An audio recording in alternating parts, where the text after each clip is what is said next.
Graça e paz, queridos irmãos. Eu quero convidar os irmãos a lembrar João 8, 31 e 32.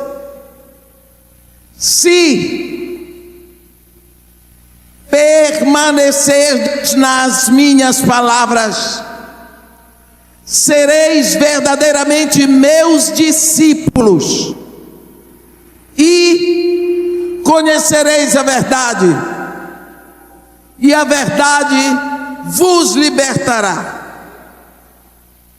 Quando nós pensamos discípulos, quando Jesus Cristo ressuscitou, Ele apareceu entre os seus discípulos. Todos ficaram pasmos. A última vez que aqueles discípulos viram o Mestre foi morto na cruz. Agora Ele surge no meio deles. Não abriu portas, não caiu do teto, não brotou do chão, simplesmente apareceu. E diz assim: Shalom. Todos ficaram parados. Ele repetiu: Shalom. Aqui Jesus vai fazer a primeira grande afirmação do Cristo ressuscitado para os seus discípulos. Toda a autoridade me foi dada nos céus e na terra. Isso, meus irmãos, tem uma abrangência eterna, porque a palavra de Deus diz no Salmo 115, versículo 16: os céus são os céus do Senhor, mas a terra deu-a Ele aos filhos dos homens. Os céus são de Deus, a terra é do homem. Jesus Cristo ressuscita e afirma: toda a autoridade me foi dada nos céus, eu sou Deus, e na terra eu sou homem. Portanto, ide, fazei discípulos de todas as nações. Mas agora não, permanecei na cidade, até que do alto sejais revestidos de poder. A liberação para fazer discípulos está pronta, porque o Senhor dos céus e da terra quer que se façam discípulos. Mas há uma cláusula para ser preenchida. Qual? O Espírito Santo. Até aquele momento, o Espírito Santo não tinha sido ainda dado. Por quê? Porque Jesus não tinha ainda sido glorificado. O Espírito Santo só viria 50 dias depois da Páscoa, Pentecostes. Esses discípulos tiveram que esperar. Durante todo esse período, Jesus treinou os seus discípulos para viverem sem a presença visível dele. Durante 40 dias depois da ressurreição, Jesus Cristo de vez em quando aparecia, depois ele desaparecia, depois ele tornava a aparecer. Os discípulos aprenderam que a qualquer momento ele podia chegar. até o dia em que ele os levou para Betânia, e dando as últimas recomendações, ele subiu. 10 dias depois veio o Espírito Santo. Nós estamos tão acostumados com essas notícias, nós estamos tão habituados a tudo o que aconteceu, que para nós não tem mais aquele choque. Você pode imaginar o que é o Espírito de Deus vindo para a terra? Esse é o sonho de Deus desde o dia em que o homem pecou. Olha o que aconteceu. A Bíblia diz que Deus vinha pessoalmente todos os dias pela viração do dia para estar com Adão e Eva. Não era uma presença, um momento cheio de liturgias. Não. Era um encontro de intimidade, onde o Criador se deleitava nas suas criaturas.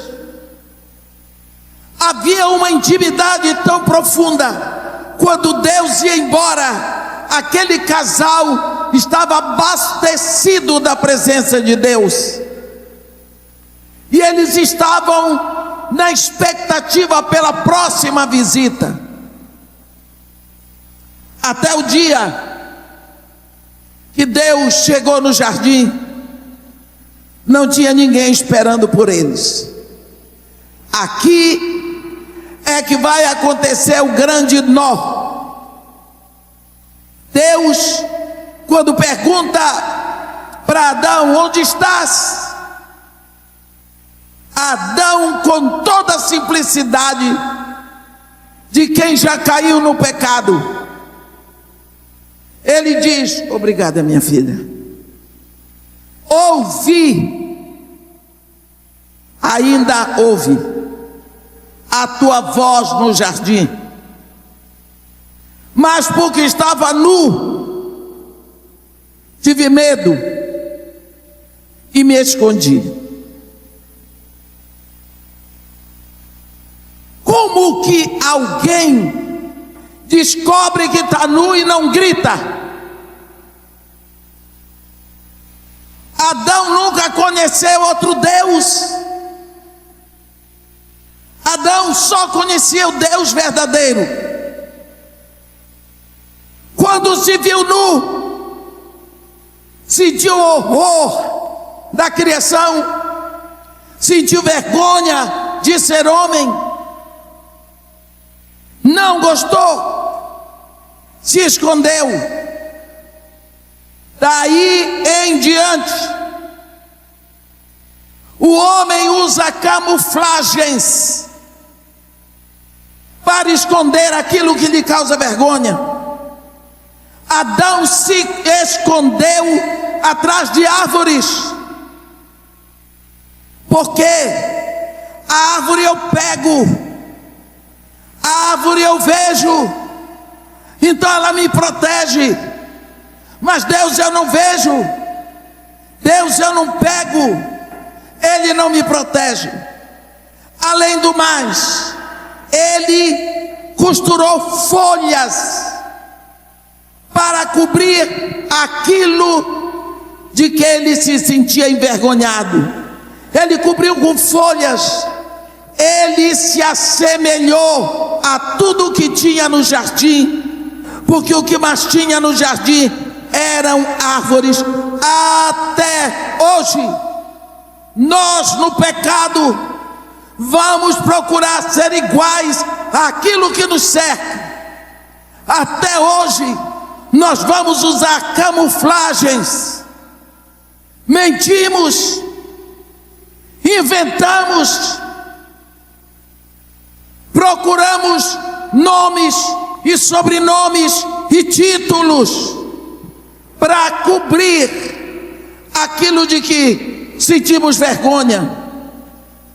As camuflagens vêm para a nossa vida porque nos sentimos inseguros. Continuamos camuflando. E Deus pergunta para Adão: quem te fez saber que estavas nu? Quem?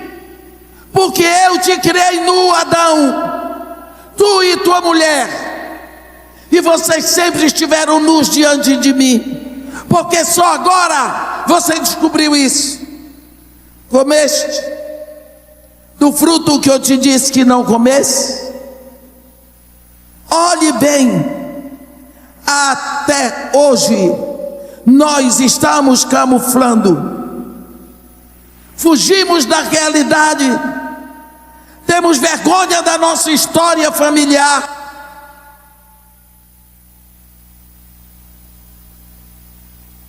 Quando eu me lembro, eu nasci fora do casamento. Papai adulterou com a mulher lá fora.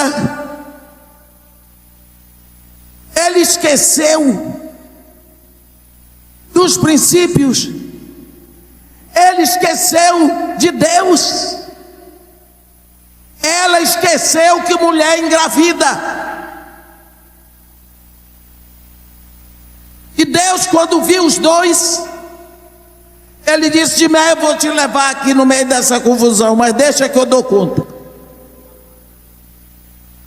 Eu nasci de um lado uma família toda branca, todos católicos, padre, freira, tudo na família.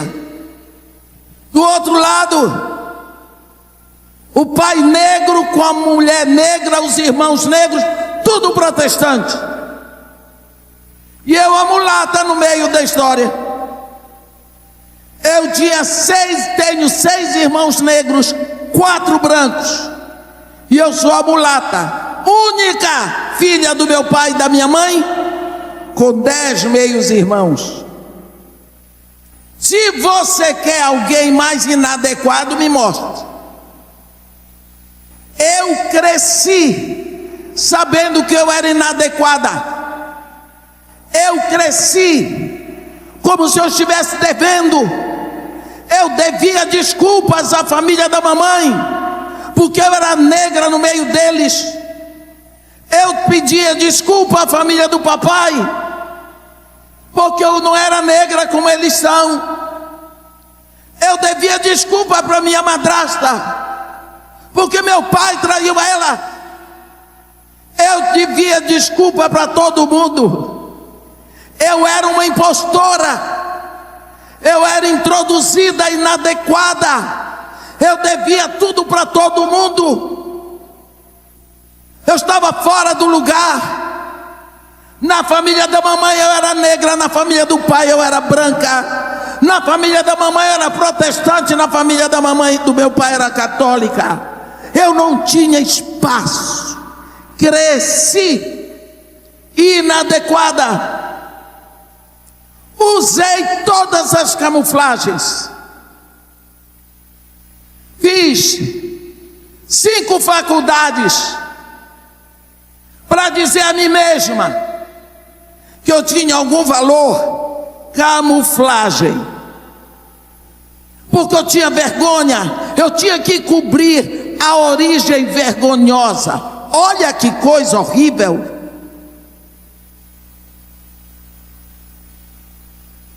E Deus aguentando com a minha ferida e me conduzindo, e não me desprezou.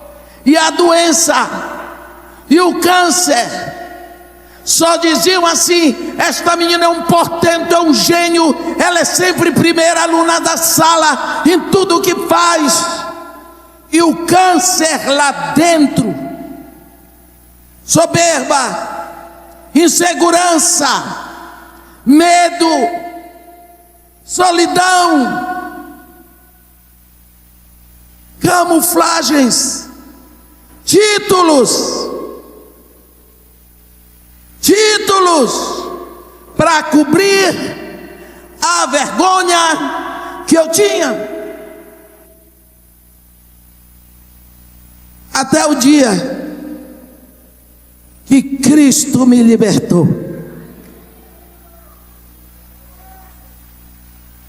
Até o dia que Cristo me libertou.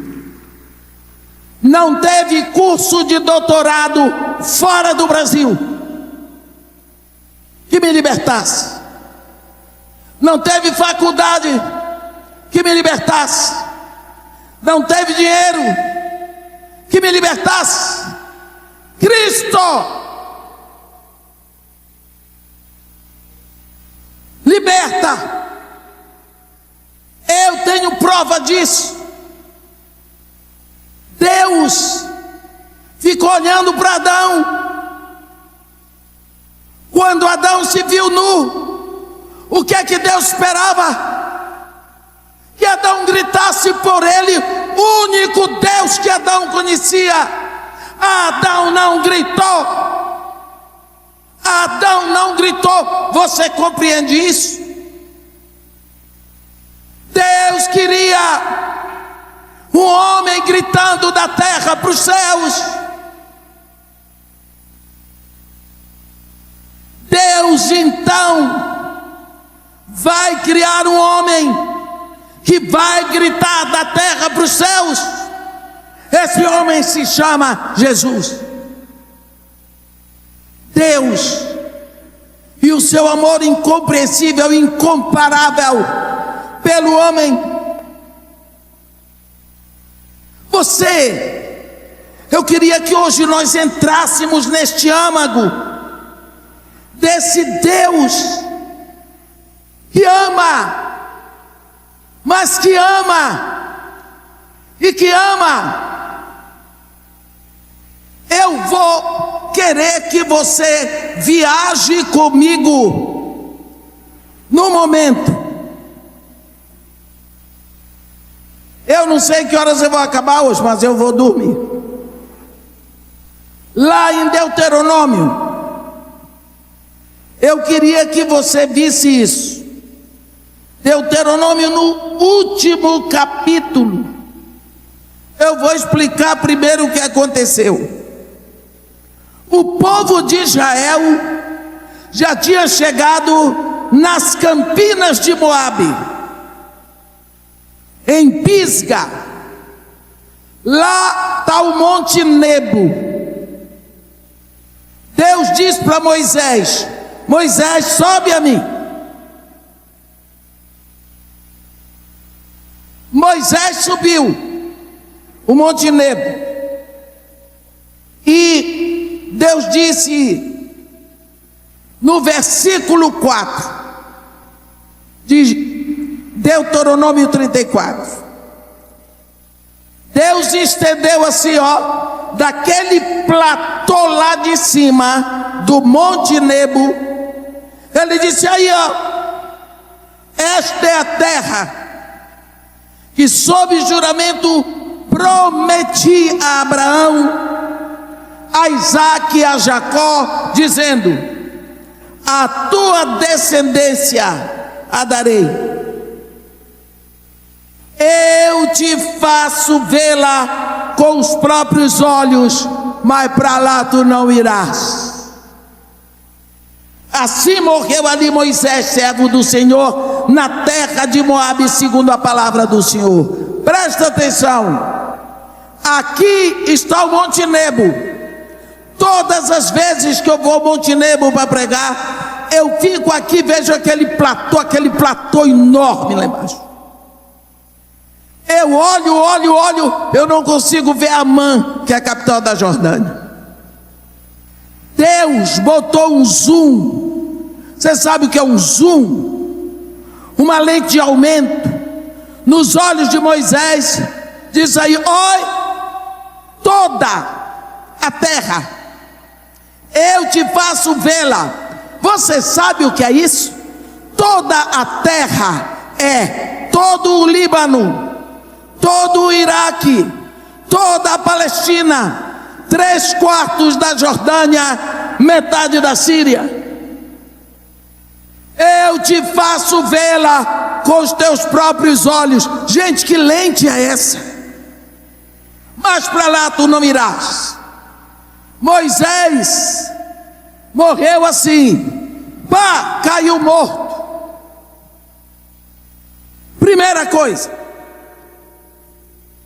a Bíblia diz aqui, Deus, versículo 6, o sepultou num vale, na terra de Moabe, defronte de Bet-peor, e ninguém sabe até hoje o lugar da sua sepultura. Queria que você pegasse essa palavra. Deus está aqui em cima, no Monte Nebo. Aqui em cima com Moisés. Moisés cai mortinho. Deus não sepulta Moisés aqui em cima. Não. Deus vai sepultar lá embaixo no vale.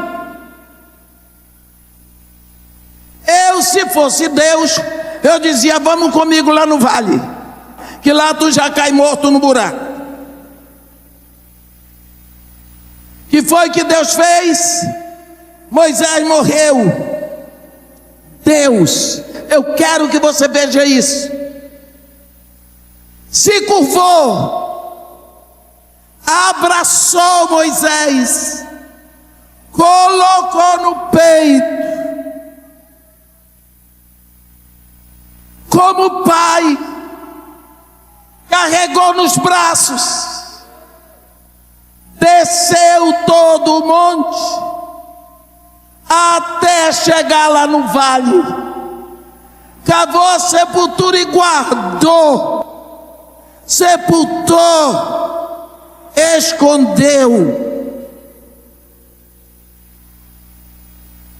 Você pode imaginar esse gesto, esse carinho, esse cuidado de Deus?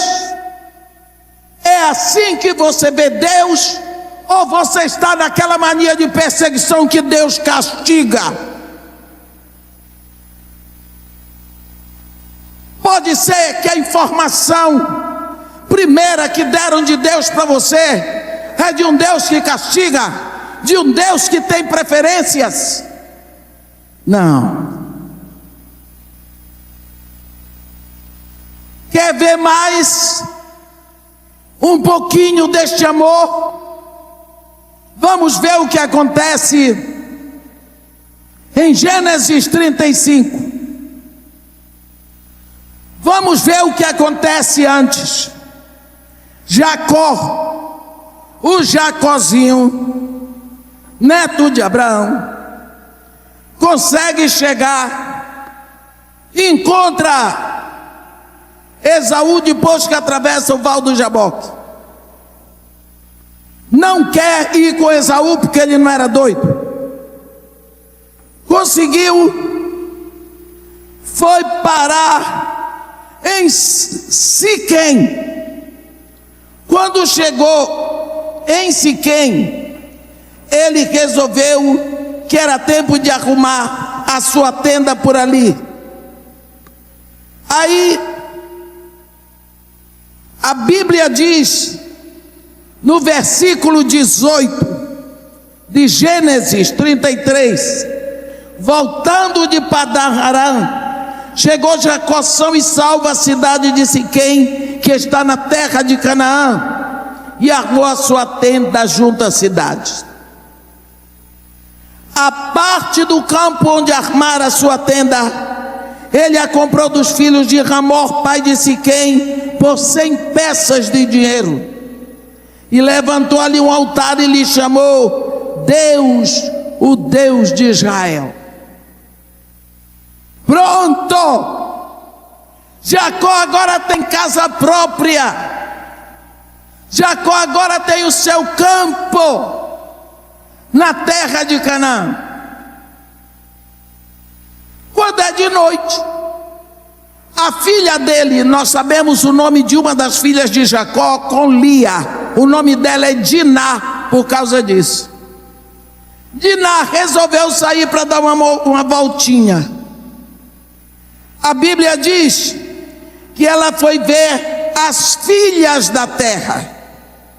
Foi dar uma voltinha, já que ela ia morar ali. Resumindo, o príncipe Siquém, quando viu, ficou louco por ela. Pegou, levou para casa e não duvidou. Só que nesse momento, ele se apaixonou profundamente por ela. Amanhã, depois do almoço, você me lê a história todinha, por favor. Você tem tempo, sobremesa. E disso, ele se apaixonou pela moça e queria a moça para esposa. O pai dele, Ramó, o rei, foi com ele a Jacó. Pediram e Jacó consentiu. Daqui a pouco, veio os irmãos dela, filhos de Lia, ficaram revoltados, fizeram uma confusão, não respeitaram a opinião do pai, exigiram que a irmã deles não podia se casar com um incircunciso. Usaram a desculpa da circuncisão como estratagema. Foi. Sabe o que aconteceu? O rei se curvou, Ramó, o príncipe se curvou, ordenaram a circuncisão de todos os homens de Siquém, para que o rei, o príncipe, pudesse casar com a Diná. Todos circuncidados. Agora vamos ler o que está escrito aqui em Gênesis 34. Por favor, vamos ler. É bom saber como as coisas estão escritas.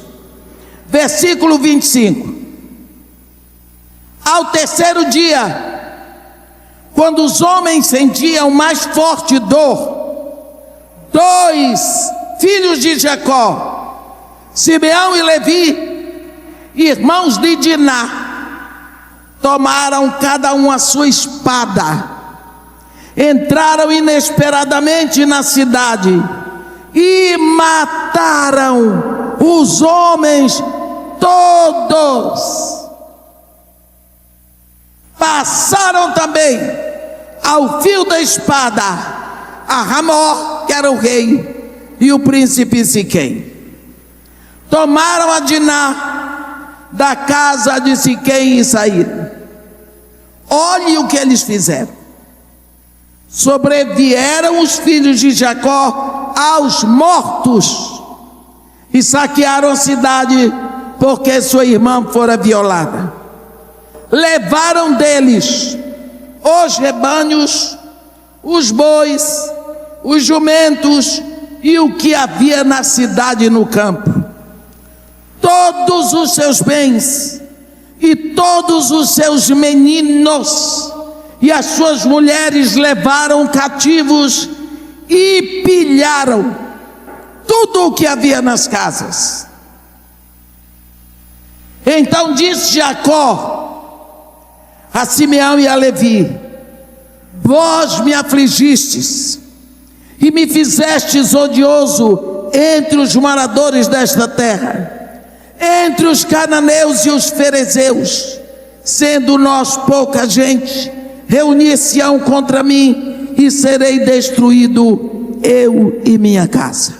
Vamos parar aqui. Ponha-se no lugar de Jacó. Agora que enfim ele descansou, o velho Jacó pensou que estava tudo jóia.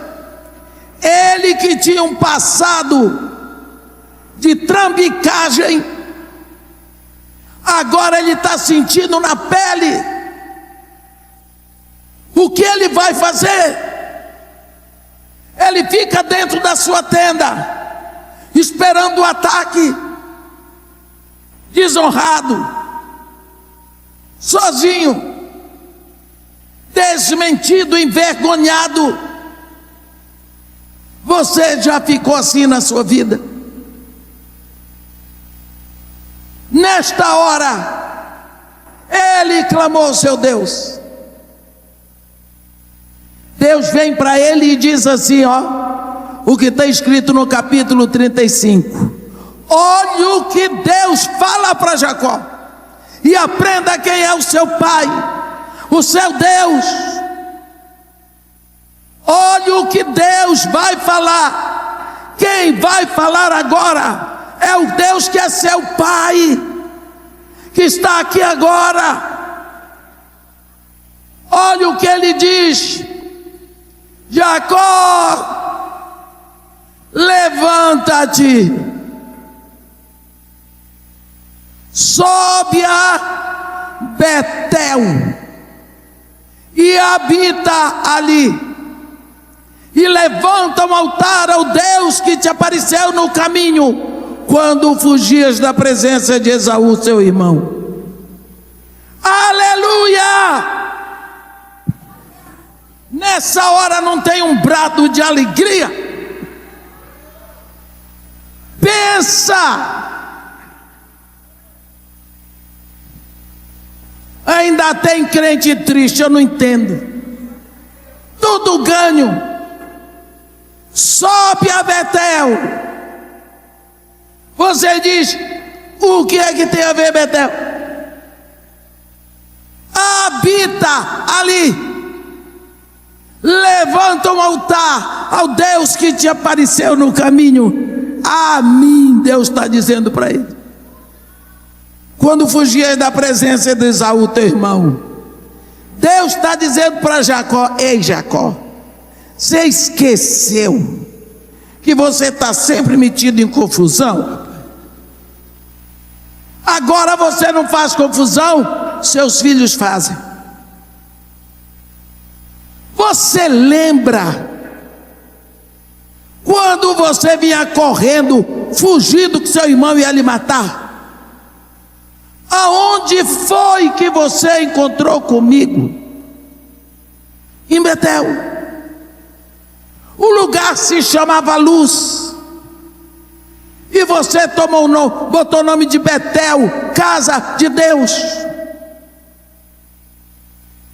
Foi o seu primeiro encontro comigo. Você não me conhecia.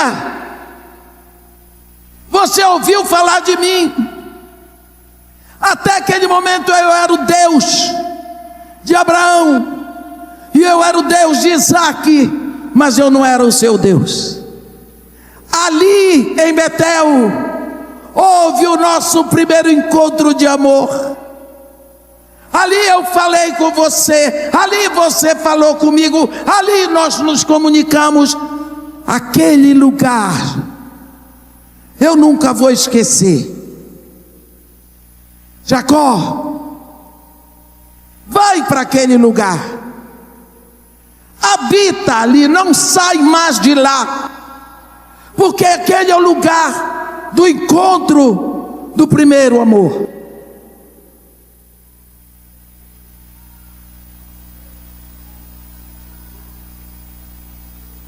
Habita, fica, vive ali. Todas as vezes que eu estou com muita dificuldade no ministério, eu paro de madrugada e vou lá para a Caldeia, lá para Ur dos Caldeus, para uma manhã em que eu tive um encontro com Jesus Cristo. Lá a minha vida nunca mais foi a mesma, e a partir daquele momento eu sou outra pessoa, eu me renovo, eu bebo daquela água, eu ouço de novo aquela voz. Por quê? Porque eu preciso desse renovo. Eu quero lhe perguntar: quando a sua vida está difícil, quando você está com dificuldades, para onde você vai? Deus está dizendo: vai para o lugar do primeiro encontro. Você lembra quando foi que você encontrou com Jesus? Quando foi? Como foi? Aonde foi? Qual foi sua conversa com Ele? Você lembra? Você lembra? É preciso, nós precisamos dessas coisas. Você vê que Deus diz para ele: sabe quantos anos fazia que ele tinha passado por Betel? Jacó tinha pelo menos uns 30 anos, eu acho. Agora Deus diz: ei, sabe qual é o remédio? Levanta-te, sobe a Betel e habita ali. É lá, é esse primeiro encontro, é essa primeira lembrança, é esse abraço primeiro, é este amor primeiro que vai te fortalecer. Nós ficamos criando camuflagens, ouvindo vozes de medo, ouvindo vozes de perseguição, quando Deus está dizendo: tudo está consumado, está pronto. Deus, desde que Ele perdeu o homem no Éden, Ele fica buscando se achegar. Você já foi despedido pela pessoa que você ama? Já foi? Hein? Já levou um fora? Já? Ei, pastor, essa turma daqui nunca sofreu. Já levou um fora, sim. Eu vou lhe dizer: Deus levou um fora de Adão. Pá! Que nem Jesus levou de Judas. Pá! Se você nunca levou um fora, você não sabe o que é isso. Mas se já levou, você compreende Deus nessa área. Nessa área. Ele quer o homem de volta. Observe o seguinte: olhe os passos de Deus, porque Deus não se muda, não muda, mas Ele se move. Ele tirou o povo do Egito. Daqui a pouco Ele para e Ele diz: Moisés, fala ao povo de Israel que me traga oferta. Esta é a oferta que dele recebereis: ouro, prata, bronze, estofa azul e púrpura e carmesim, e peles de animais marinhos e pelos de cabra. Ele dá uma lista e lá no fim ele diz: me construirão um tabernáculo para que eu possa habitar no meio deles. Deus baixando o padrão do Deus da eternidade vai vir ficar morando num tabernáculo, carregado no deserto. Vamos embora. Que coisa! O que é isso? Quem ama fica ridículo. Queria não apenas estar, mas queria que o povo soubesse que ele estava lá, Deus, onde ele está, lá naquele caixote de madeira, era o tabernáculo. Daqui a pouco ele estava satisfeito? Não. Daqui a pouco vem o templo. Você acha que ele estava querendo mesmo ficar no templo? Ele estava pensando em ficar dentro de você. Só isso. Não tem nada mais íntimo seu do que aquilo que está dentro de você. É lá que ele quer estar. Pois vou dizer, viu? Ele Ele fez e aconteceu. Rasgou o filho na cruz e hoje ele habita dentro de você.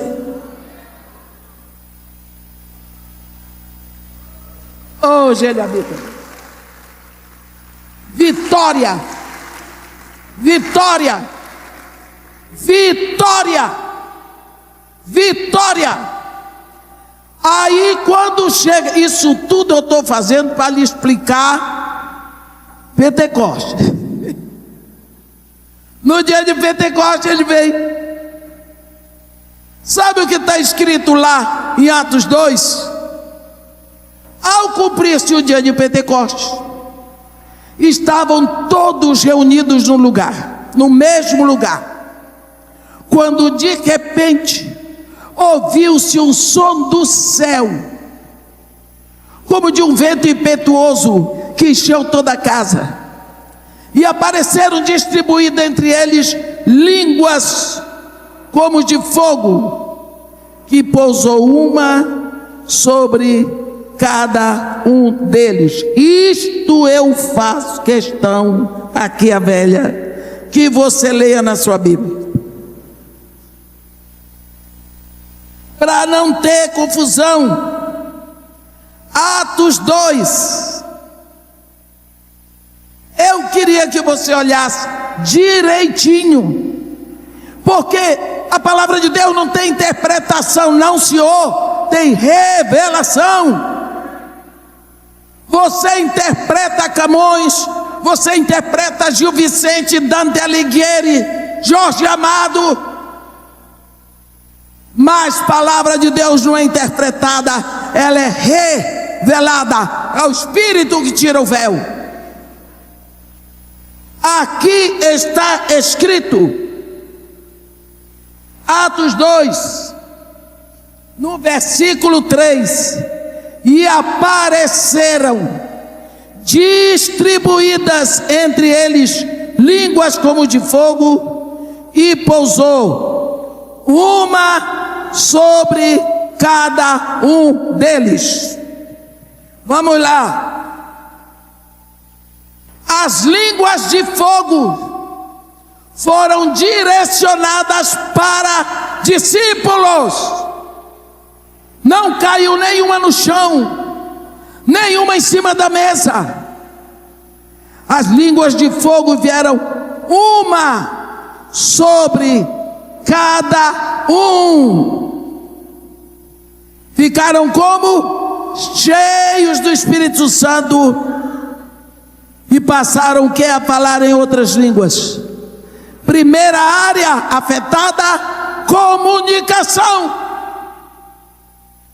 Primeira área do homem afetada pelo Espírito, a comunicação. Começaram a falar em outras línguas as maravilhas de Deus. Vamos lá para trás. Se você pegar esse texto e levar lá para Gênesis 1, lá em Gênesis 1 está escrito: no princípio criou Deus os céus e a terra. A terra, porém, era sem forma, era vazia, havia trevas sobre a superfície do abismo. O Espírito de Deus pairava sobre a superfície das águas. Que negócio chato! Chato! Terra sem forma. Que isso? Vazia. Trevas. O que é que o Espírito está fazendo sobre a superfície das águas? Não acontece nada. Até a hora que Deus vem com a palavra: haja luz, pá! Tudo vai começar. Que foi que afetou o caos? A palavra, a comunicação. E João começa o seu evangelho eterno dizendo: no princípio era o verbo, a palavra, o nome, Jesus. Quando vem o Espírito Santo, ele vem e afeta o quê? A comunicação. Ninguém começou a dançar, ninguém começou a pular, ninguém saiu correndo, ninguém gritou, começaram a falar. Começaram a falar. Por quê? A boca fala do que está cheio o coração. Houve uma explosão de vida. Agora começam os primeiros discípulos. Por quê?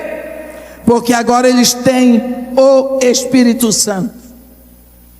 Deus nunca mudou o seu princípio. Ele vai nos levando numa cadência que é a cadência dele, porque Deus trabalha com plenitude de tempo. Jesus vem em João 8:31 e diz: agora vocês já creram, vocês que creram, vêm para cá. Presta atenção, vocês que creram em mim, presta atenção. Se vocês permanecerem na minha palavra, então vocês vão ser verdadeiramente meus discípulos. O que significa? Que você pode crer e não permanecer. Então o resto da vida você vai ser um evangélico. Evangélico. Você não vai ser um discípulo. Você vai ouvir o galo cantar e não sabe de onde vem a voz, porque você não permanece na palavra. Não permanece na palavra. Quando nós permanecemos na palavra, nós nos movemos nela, nós andamos nela, nós produzimos nela, mas nós fazemos o que está escrito nela. Isso não é uma coisa fácil. Não é uma coisa fácil. Quando eu comecei o ministério, uma pessoa muito conhecida no Brasil me disse: eu acho que você está perdendo tempo, porque você é uma mulher que estudou tantas faculdades, fala tantos idiomas, vai se meter na favela? Tanta gente que pode trabalhar na favela, você podia ser aproveitada para coisa melhor. Eu acho, ela me disse, que você está entrando pelo cano. Imagina, eu admirava aquela mulher como uma grande filha de Deus, amadurecida, e eu, principiante, eu parei,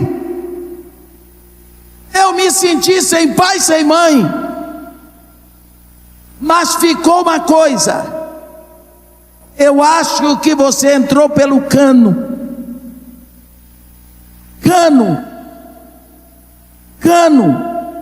Aquilo ficou cano.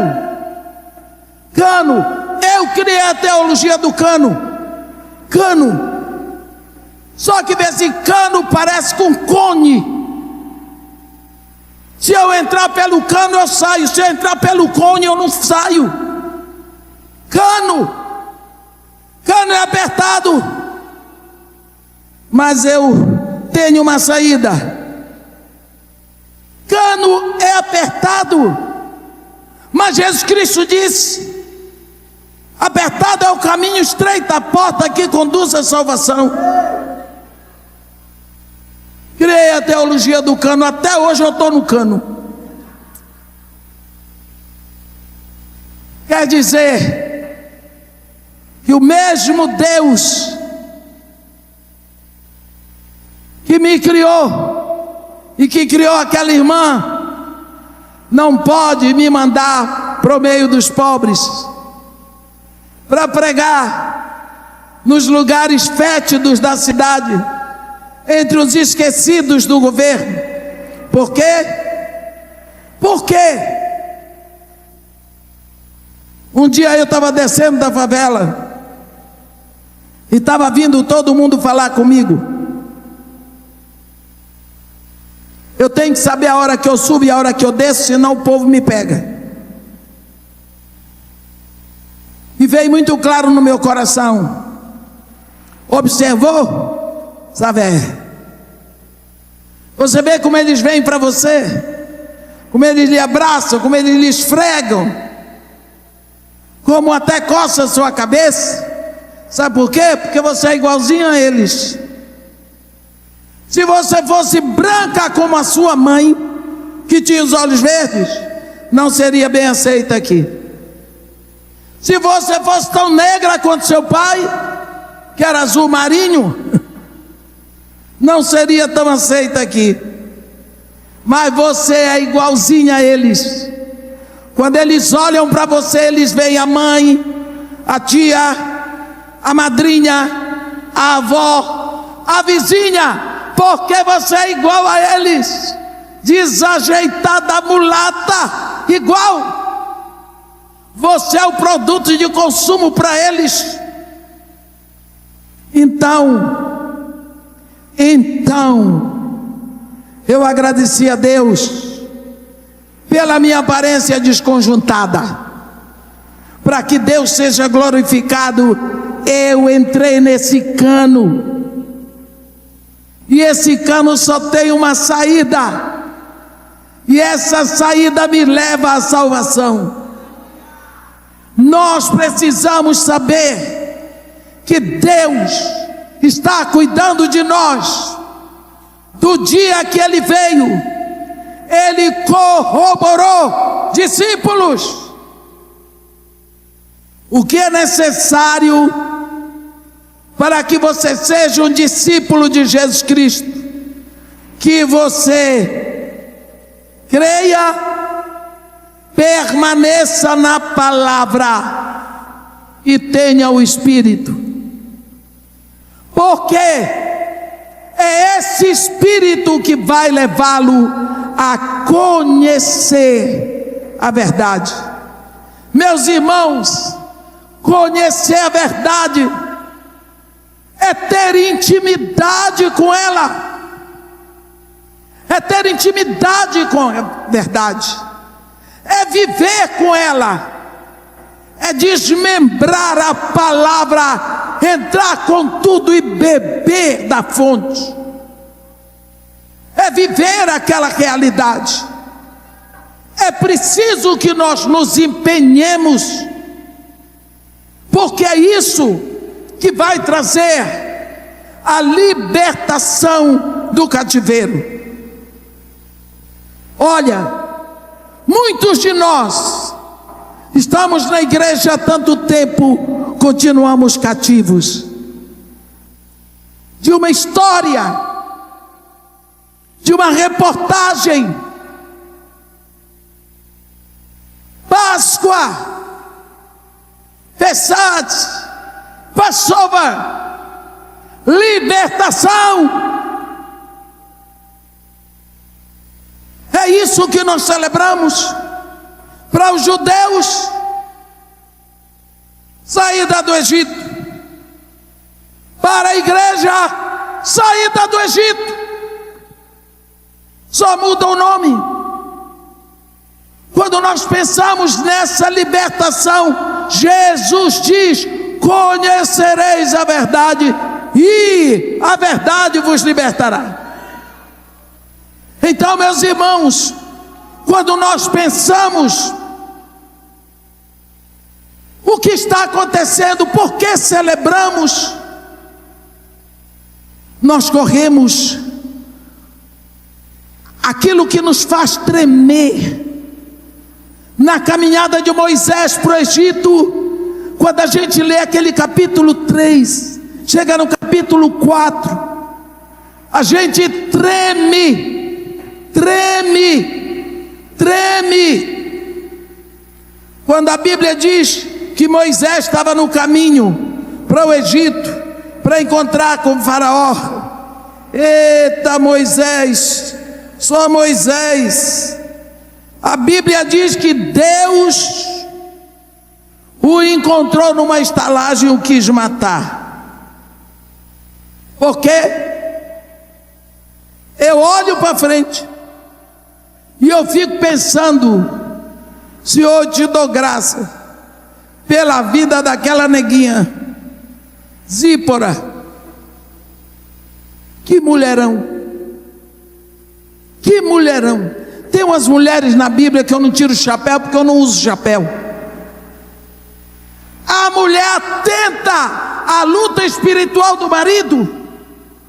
Não é qualquer um, não. É o grande pastor Moisés. Sabe o que aconteceu?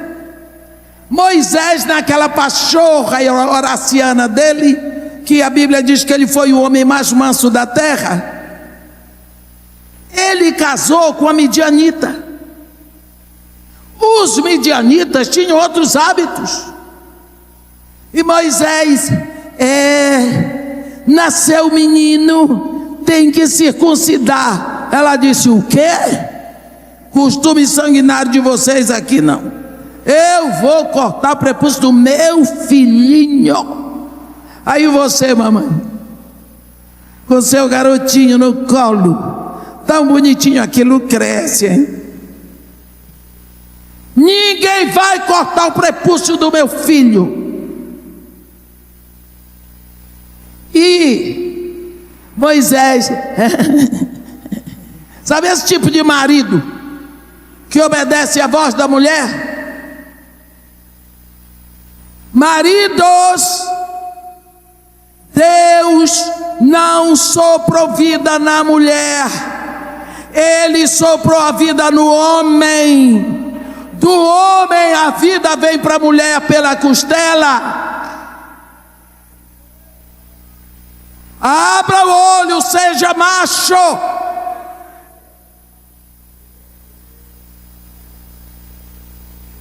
Moisés, tudo bem, tudo bem. Ele era um homem culto, sabia? Culto. Afinal de contas, tem que respeitar a cultura, a história, os bons costumes. Tem que respeitar. Mas Deus tinha dito: todo macho entre vós será circuncidado. Você já pensou Moisés chegar no Egito e no dia da Páscoa, o único judeu que ia ficar morto no Egito era o filho dele? Por que não circuncidou? Você já pensou isso?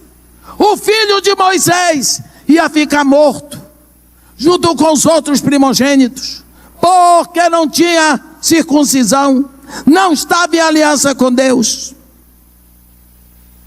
O que foi que Moisés fez? Estava roubando de Deus o direito ao primogênito. Será que você, com a sua atitude, não tem roubado de Deus o primogênito dele? O que você está fazendo com sua família? Páscoa é uma época de pensar na família. Zípora pegou uma pedra, cortou o prepúcio do menino, jogou aos pés de Moisés e disse: certamente tu és para mim esposo sanguinário por causa da circuncisão. Aí é que eu digo para você, ele estava, a palavra está aqui, ele estava aqui. Ele estava andando fora da palavra. Quando circuncidou o filho, entrou de volta para andar na palavra. Andar na palavra significa viver de acordo com o comando de Deus. Porque Esse caminho, a palavra, ele lhe leva à salvação. Fora dele não há outro. É preciso que nós entendamos. Nós cremos, como aqueles judeus de João 8, mas temos que permanecer na palavra. Temos que permanecer. Você não pode dizer: Espírito Santo, você dá licença, que eu vou ali fora fazer uma safadeza e já volto. Ele está dentro de você. Você tem que ficar aqui, dentro da palavra. Conhecereis a verdade.